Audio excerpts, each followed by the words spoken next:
Hello, this is Chelsea with CS Apex Landscape Design. I'm coming to you with another coffee and care video. This month, we are in the month of March. So, spring showers, wait, not quite yet, but we are getting really close. Really getting close to those April showers bring May flowers. We're a little bit early. So, what can you do in the month of March? Well, there's 5 things that we're going to talk about. And admittedly, a couple of the items are going to be all at once. Um, don't get overwhelmed. It's okay. We're going to go over those so that you know before our April video what you can do even at the beginning of April to help you get your landscape ready for those amazing events you're going to have in May, for those amazing relaxing moments where you're going to sit and drink your coffee and enjoy your landscape, or where you're going to have fun with your kids and kick around a soccer ball or play with a baseball. Whatever you're doing in your landscape, this will help you get started. So, what are those 5 items?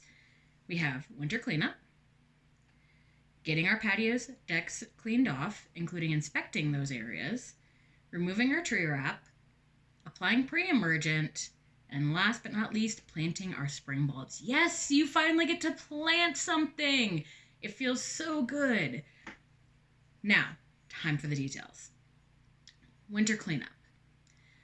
Now, I know that you probably did a lot of fall cleanup. You probably did a lot to get ready for the winter, picking up debris, picking up leaves, picking up limbs, all of that. I know you've already done it.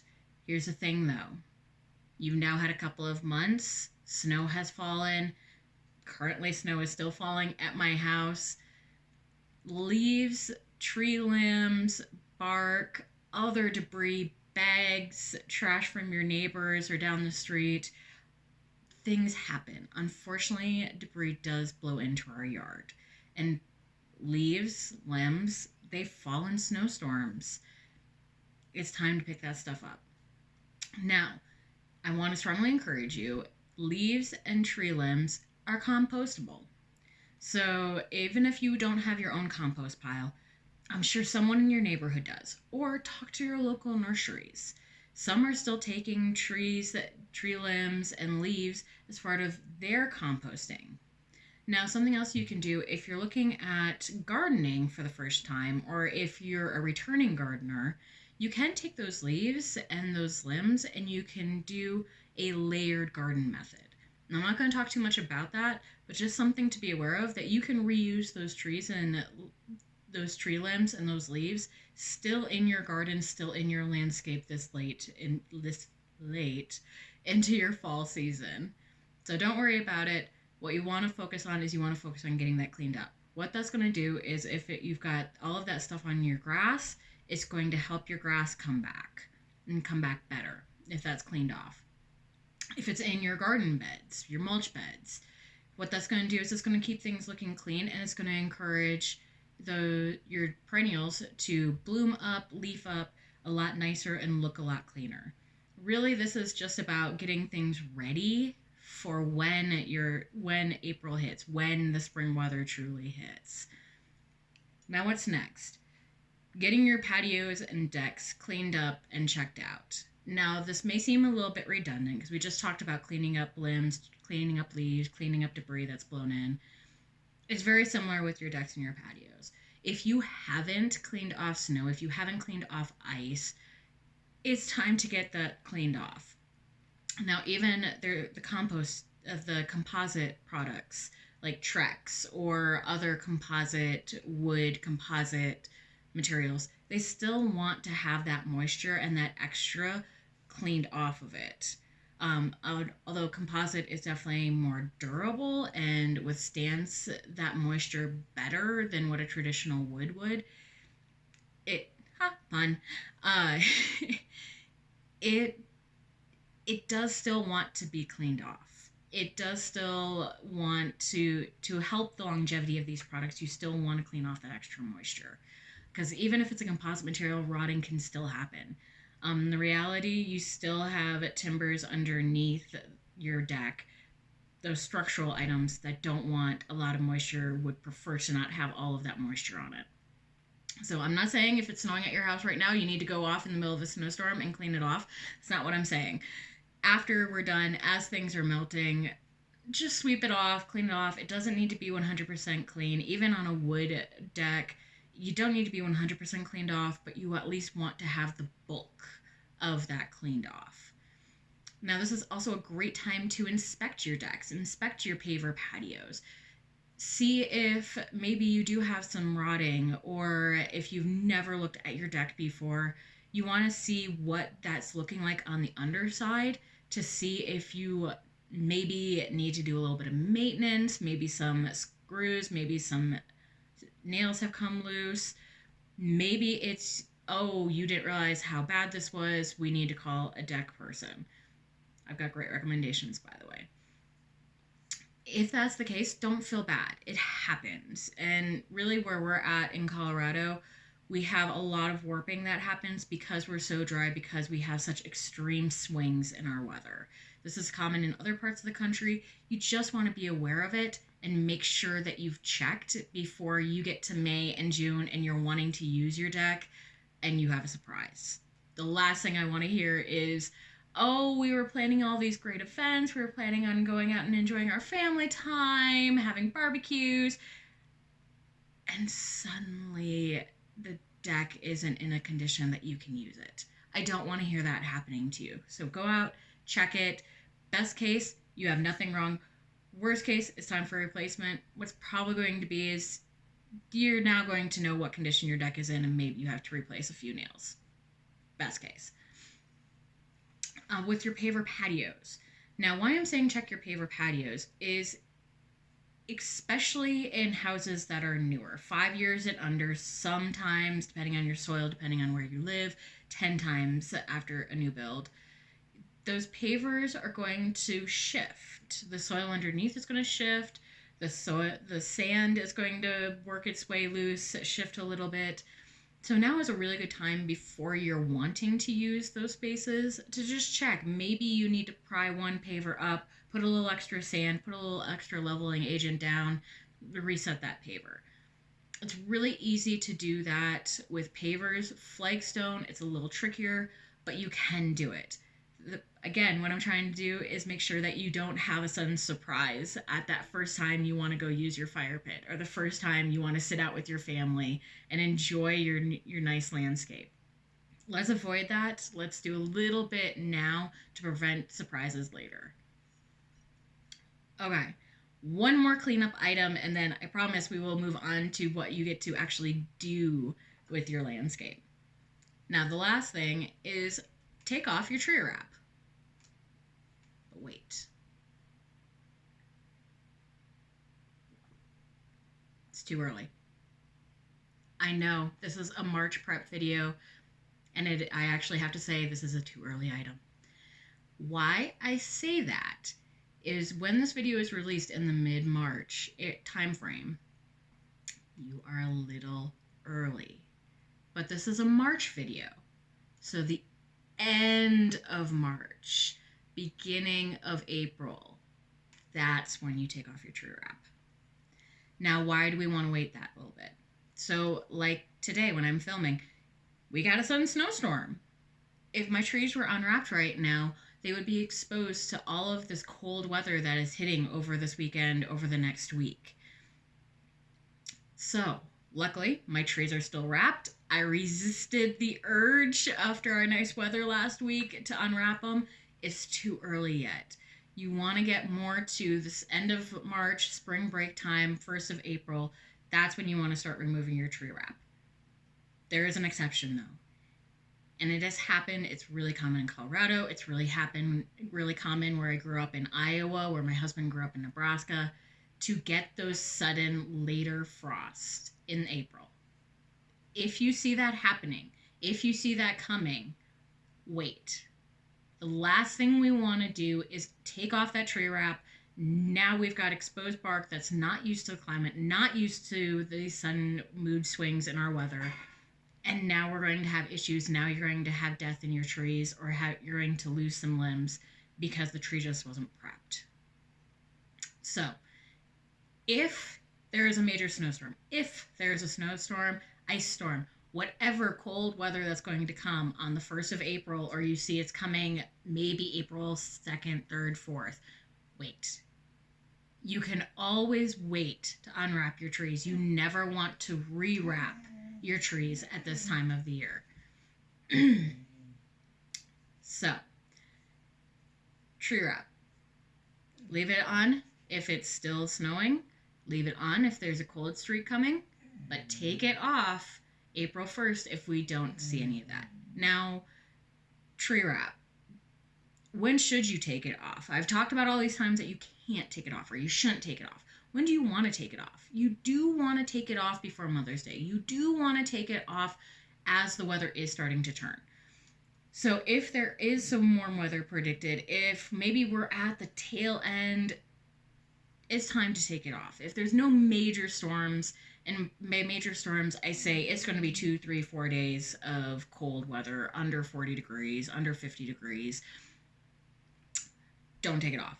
If we are going to have some days, if we are going to have a little bit warmer weather, it's time to take it off. Usually I try and say no later than May 1st because you want those trees to still have a little bit of hardening to them. You do want them to have a little bit of cold to try and tighten up that bark, toughen it up before it gets into the spring and this true summer season. What you don't want to do is overly shock it. So, I know it's really confusing. If you're in doubt, wait until May 1st.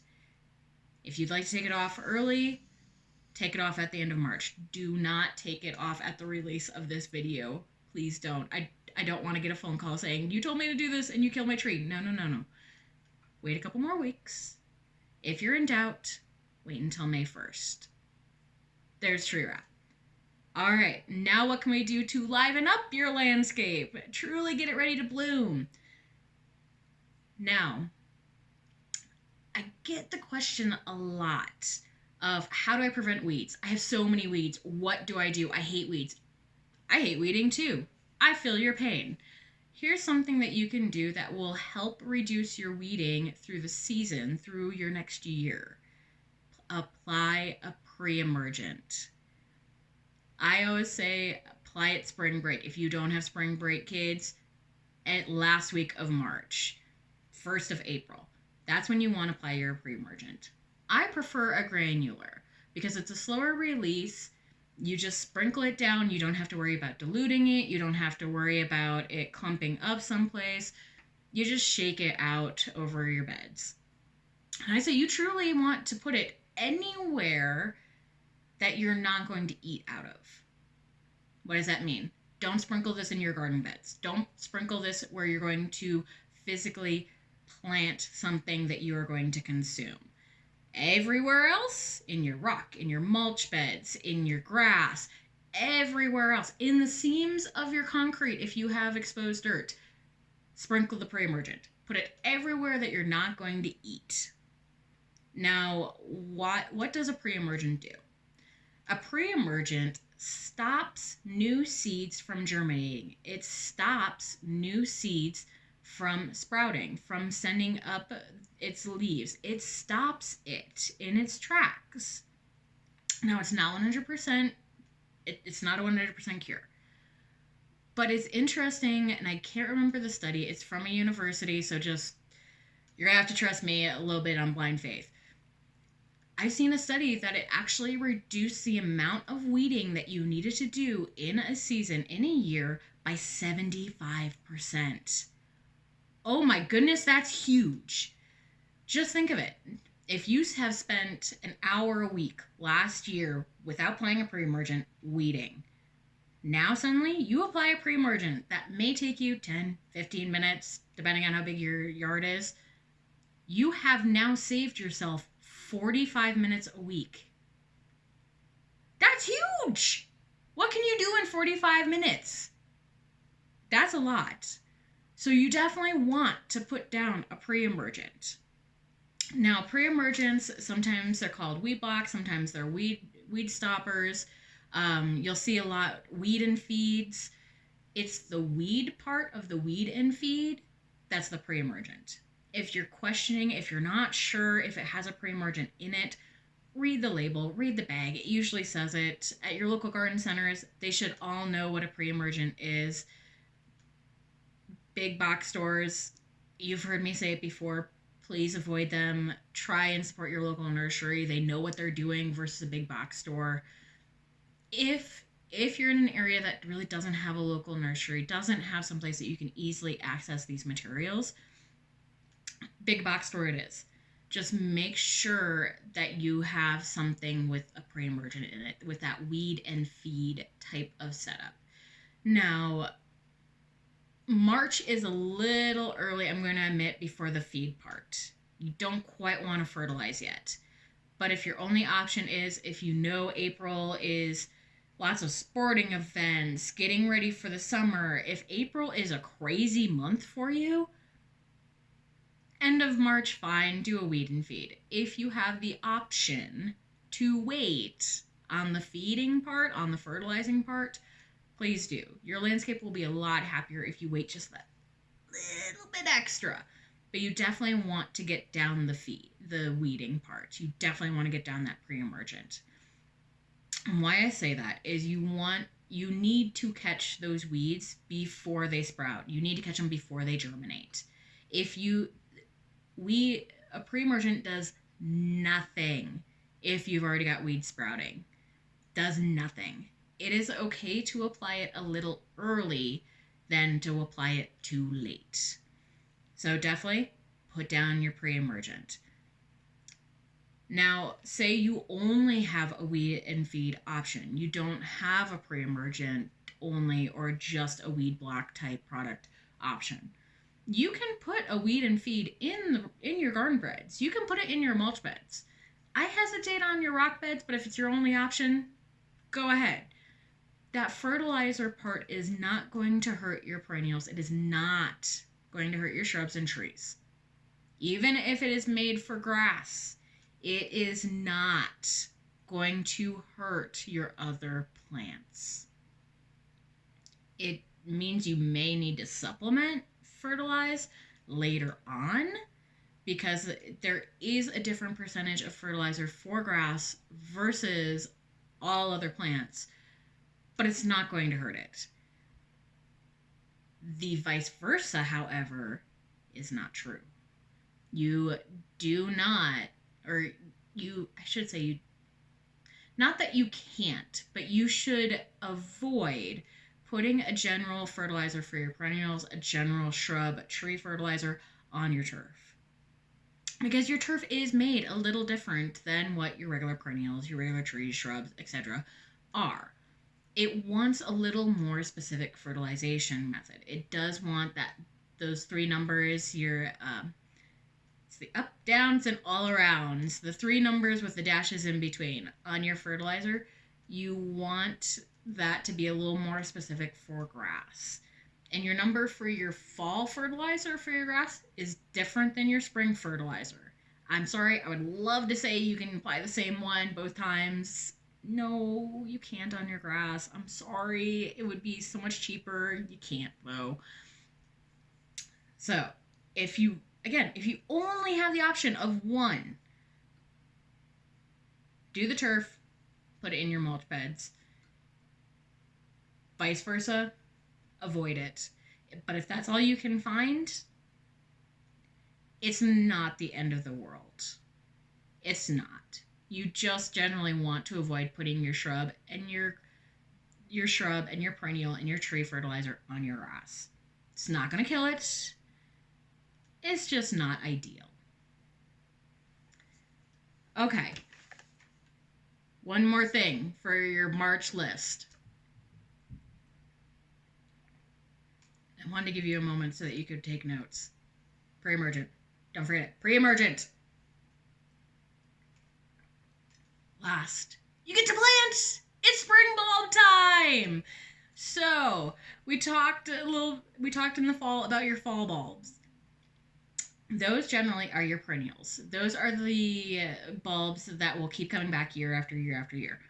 Spring bulbs, what you're going to find in your stores right now are spring bulbs. They're annuals. Treat them like annuals. They will not come back next year. However, these tend to be those bright and beautiful, what everybody thinks of a cut flower, the loveliness. These are your gladioluses. These are your agapanthus. These are those Asiatic lilies that are maybe a little more tender than what a traditional Asiatic, at least in Colorado. Now is the time to plant those. And why? So, March, we still are going to have a little bit of cold in April, but we're not going to have the longevity of the cold that a fall bulb can handle. A spring bulb cannot handle that great length of coldness. That's why we don't plant our spring bulbs in the fall. We wait until March and April to plant them. This is a great time to do it though. The ground is probably a little soft after our winter storms. It's probably still it's got that little bit of extra moisture from the snow melting, the little bit of rain that is starting to come in. Now is a great time to figure out what spring bulbs you want and to plant them. Now, you do need to be aware of sizing gaps. Gladiolus, for example, get huge. You don't want to put a gladiolus in front of your little creeping phlox because you're never going to see your creeping phlox and it's probably going to kill it because now it doesn't have any sun. But if you have a gap, if you have an area that maybe you planted your landscape last year, 2 years ago, things aren't quite filled in yet, you want just that little bit extra color, but it's not, you don't want a permanent plant in there, spring bulbs are great options for those gaps. Or if you've got a huge planter bed that, you gardened the last 2 years, this year looking at it, you're traveling, you're visiting family, you're doing whatever sporting events. Summer is crazy. You don't have time to garden, you don't want to garden. Great option is to put in bulbs, which then you follow up those bulbs with annuals. Now you've turned what was a garden bed and could have been a bare dirt patch all year long and bothering you into something pretty, into something flowering.